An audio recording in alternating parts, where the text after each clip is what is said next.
So there must be a moment in your whole life existence where you came to the gym to smash the hell out of your chest with some bench press and thought, yo bro, should I do 80 or go 85, but less reps? Come on, don't be a pussy. Go for 85 and you know what they say, more plates, more dates. Alright coach, let's do it. So in this video, we'll look at the study to see what's actually a better option, why you are probably doing it wrong in the first place, and how to fix it in a simple way. But before we do that, I have to tell you the one secret. Rep ranges don't fucking matter. Fucking is always good to throw in. So here is the famous pyramid that was invented in 60s.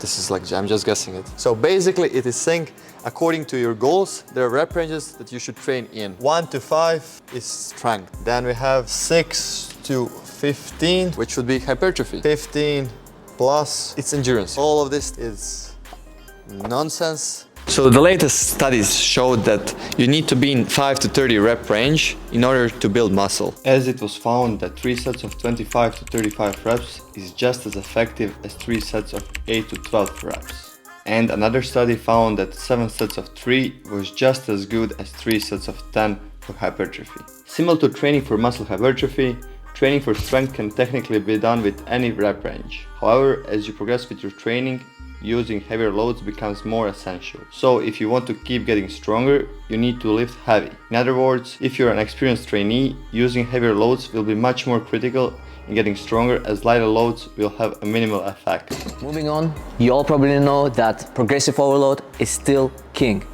And there are two main ways how to do it. More reps or more load. However, I know that most of you will go for more load because your ego is just too big. And constantly increasing weight will lead to worse form, which can lead to more injuries. We all have been there and we have all done that. So don't do that. Yes, let's go. Okay, snowflakes. Now I'm gonna show you the example how you can apply it in real life. Week 2. First exercise probably is gonna be some big compound movement. Squat. Let's say you do 60 kilograms times 8 reps, 2 sets. Now one really important thing here, these 8 reps have to be really close to failure. So what you do is you take the set and then you rate it from 1 to 10 how close to failure it was. If it's anything above 7, you're good. Next week, you come to the session and now you have 2 choices that you can go with. You can either increase the reps or you can increase the weight. If you increase the reps, keep the same weight, 60 kg, let's say you do 10 reps. The second option is to increase the weight.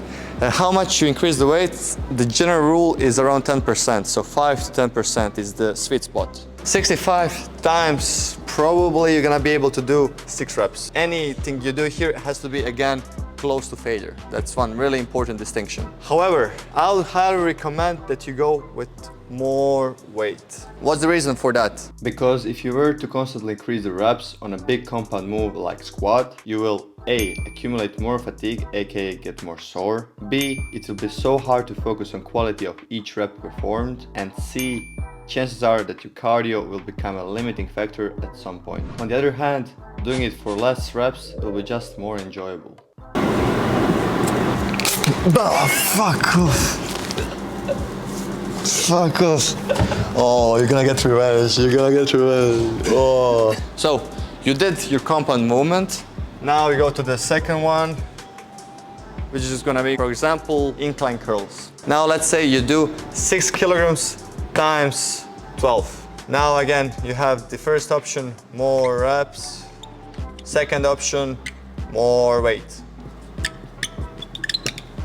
Fuck it, you understand. 6 kilograms times reps, you do 15 because you got stronger. Your muscles adapted. That's the point of the whole training, is to get your muscles adapted to the more load, which means more muscle, more strength, more endurance, more whatever you want. But if you decide to go for 8 kilograms instead, this will mean less reps, probably worse for. So here is the reason why you're probably doing it wrong. Whenever you have a big compound move, it's gonna be easier to make the small jumps because you can always add a small plate to it, so 2.5 kg on each side, and then you get 65, which is a perfect increase. But guess what? Here, 6 kilograms to 8 kilograms, that means 33% increase in weight. Remember what I said earlier?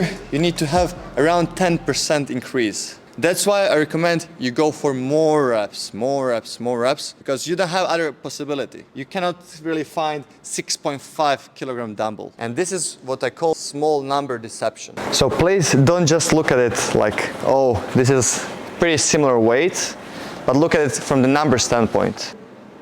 Yeah, that's okay. And the last question that you might have is, when should I stop adding reps and then increase more weight? It fucking depends. It depends on your trainer, it depends on the exercise, it depends on so many factors. We made it really easy for you by creating the free program that you can download below, where all exercises and rep ranges are already set based on your level, goals and lifestyle. Also, if you're feeling overwhelmed from all the training advice online, we made the video where we cut all the fluff and give you a step-by-step guide on how to get stronger.